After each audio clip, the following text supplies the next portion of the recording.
Okay, I'm laughing because I literally just got this alert about these Trump tariffs. And dude is now at 104% on Chinese tariffs. And at this particular point, why doesn't he just make it a quadrillion percent? This is who y'all decided to hire for president. This dude, like I keep saying, he should not be in charge of a turnkey lemonade stand. He's like, you get a tariff. You're going to pay 1,000 quadrillion bazillion in tariffs. America gets so much stuff from China, and he just keeps tariffing them, which means he's just going to keep taxing Americans. Yay, for all of us that get to spend more on everything. Think about all of the electronics that come from China. Think about all of they used to be cheap clothes. I mean, if you like cheap clothes, if you like cheap stuff, think about it's just so much. But this is where we are, 104%. This is this is a mess. I'm just like, I cannot believe that this is the timeline that we are on. All right, here's the article. Donald Trump is set to impose an astounding 104% in levies across all Chinese imports on Wednesday, White House Press Secretary Caroline Leavitt announced on Tuesday. This comes on top of Chinese tariffs that were in place prior to Trump's second term.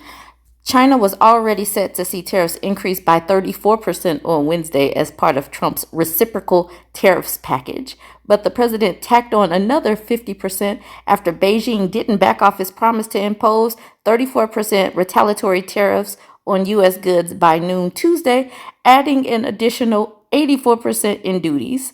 Earlier Tuesday, China's Commerce Ministry said it firmly opposes the additional 50% tariffs on Chinese imports, calling it a mistake upon a mistake. The ministry vowed to escalate its retaliation on U.S. exports. This is precisely what we need in our life, a trade war. A trade war. We have a petulant child at the helm. People were always so like wringing their hands about a woman being on her period and having nuclear codes. And this is what we end up with. Because misogyny is such a thing that we can't have a woman in charge. But we put a petulant, narcissistic man baby at the helm of the presidency. This is so ridiculous.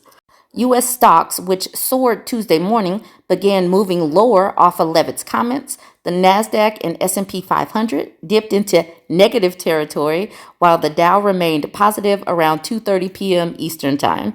Countries like China, who have chosen to retaliate and try to double down on their mistreatment of American workers, are making a mistake. Leavitt told reporters on Tuesday, Trump has a spine of steel he will not break.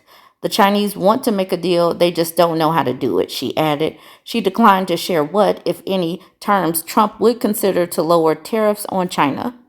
Trump initially imposed a 10% tariff on all Chinese goods in February, with no exceptions, tying it to the country's alleged role in aiding illegal immigration and getting fentanyl into the United States. Last month, he doubled those rates. China was America's second largest source of imports last year, shipping a total of $439 billion worth of goods to the United States. $439 billion worth of goods to the United States, while the U.S. exported $144 billion worth of goods to China. The mutual tariffs threaten to hurt domestic industries and are poised to result in layoffs. This is exactly what this country needs, more layoffs, so more financial insecurity on top of higher prices for goods and services. Gosh, this is just going swimmingly. Dozens of countries are set to see higher tariffs soon. Dozens of other countries, as well as the European Union, also face a midnight deadline for new tariff rates. Those rates, which Trump laid out, range from 11 to 50%. Leavitt told reporters that despite several conversations with world leaders aiming to negotiate lower tariff rates, Trump has little appetite to delay his plans. Having spoken with Trump earlier on Tuesday, Leavitt said he expected these tariffs are going to go into effect. At the same time, she said Trump instructed his trade team to make tailor-made deals with countries that want to negotiate. Pressed further on whether the president had any timeline or deadline for the trade deal, Levitt again reiterated that they won't be off the rack deals. This is where we are. Y'all, the American public and the people that set out and the people that voted third party, the people that did the protest votes, this is what we get. We're going to have layoffs. We're going to have a GDP that constricts. We're going to have an economy that's just going to eat itself. And we're doing that at the same rate as federal workers being fired or threatened that they're going to be fired. We have policies where they're detaining people and shipping them out and making them basically kidnapping people. This is where we are in this country. This is where we are. Okay. All right, y'all.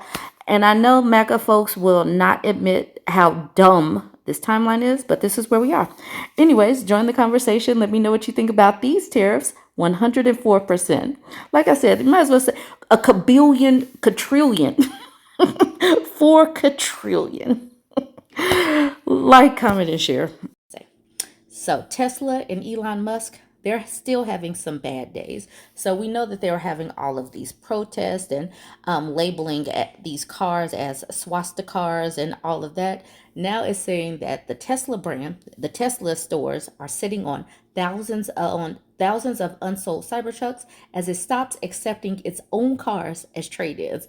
They're like, nope, what you buy it is yours. It's yours, is yours. We're not taking this car back.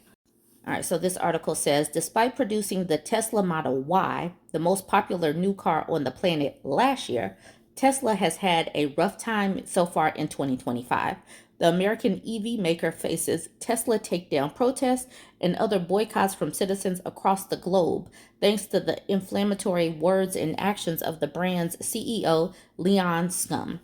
Despite the company's previous declaration that there were over 1 million Cybertruck pre-orders, Tesla can't find buyers for the current backlog of nearly 2,400 or $200 million worth of Cybertrucks.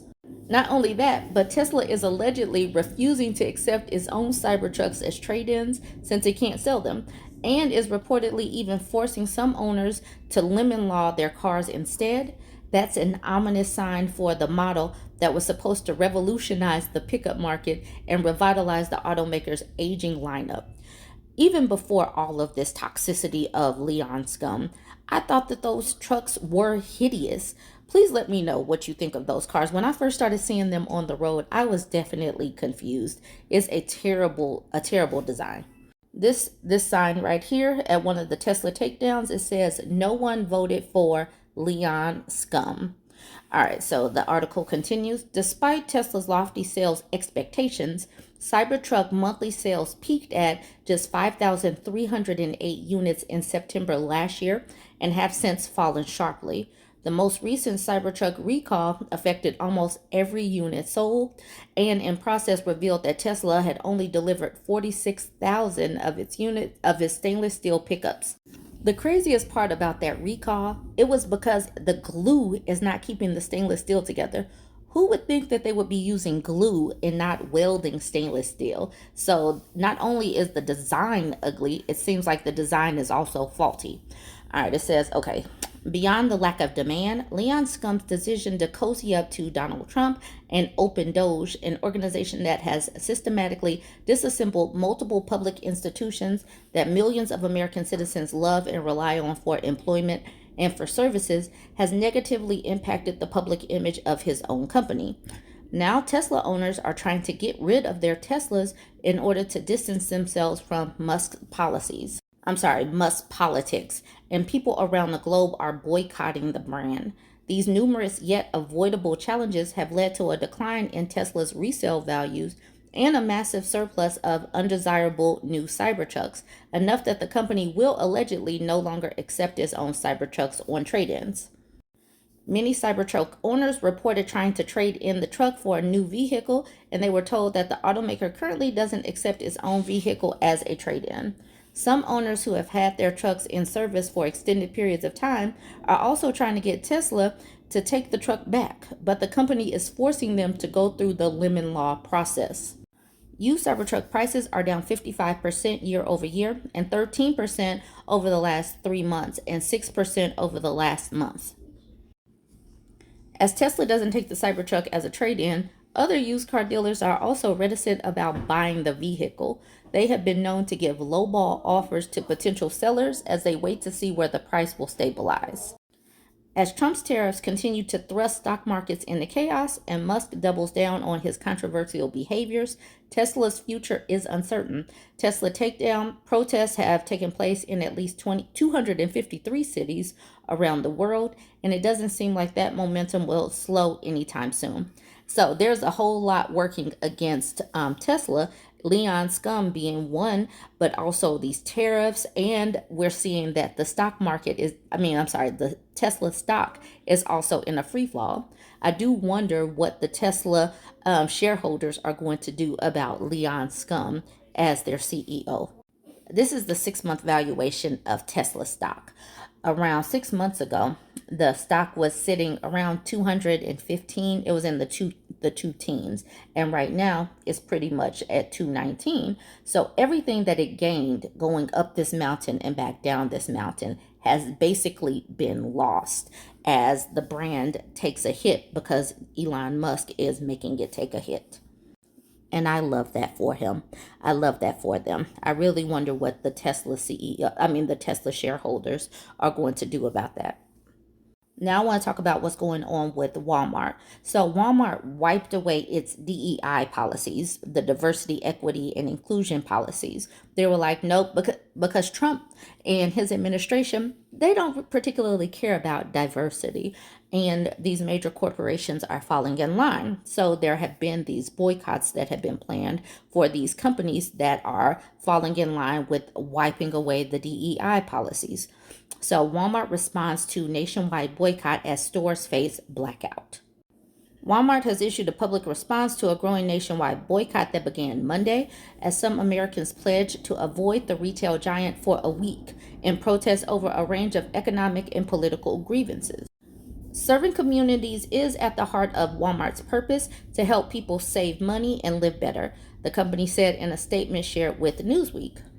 As one of the largest corporate taxpayers in the country, not only do we pay our fair share, we're an economic force multiplier, strengthening communities nationwide through job creation, supplier growth, and over $1.7 billion in cash and in-kind donations last year. We remain dedicated to earning the business of all Americans and giving our time and resources to causes that uplift and unite communities who rely on us every day.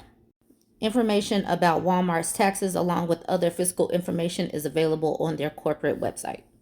Why it matters. The protest is the latest in a string of consumer-led boycotts targeting major corporations over their political influence, labor practices, or perceived social stances. The consumer strike is being run by a group called People's Union USA, founded by John Schwartz, who has framed the boycott as a stand against what he described as corporate tax avoidance, inequality, and raising prices. Walmart, just like the rest of them, has been part of the problem, he said in a video. While past boycotts have targeted brands such as Amazon and Nestle, the focus on Walmart, a major national employer and low-cost retailer, adds a new layer to the debate over corporate accountability and consumer power. What to know? Organizers have not pointed to a single triggering event, but cited general discontent with corporate power and economic inequality. Schwartz has called on Walmart to pay what he terms its fair share of taxes and improve treatment of workers and communities. We want these corporations to start paying their fair share of taxes so the American people can finally be relieved of the burden of federal income tax, Schwartz said in an email to Newsweek. This boycott is about showing them that we are the economy. We fund their success. As of Monday, posts promoting the boycott had garnered thousands of likes and tens of thousands of views across Schwartz's social media platforms. The group's TikTok and Instagram accounts under the name at the one called Jai featured videos urging consumers to take action and documenting online support. So let me know what you think about this. People are definitely voting with their dollars. They are making platforms. They are spreading these messages. And we'll see if it has an impact. Join the conversation. Let me know what you think. Don't forget to like, comment, and share.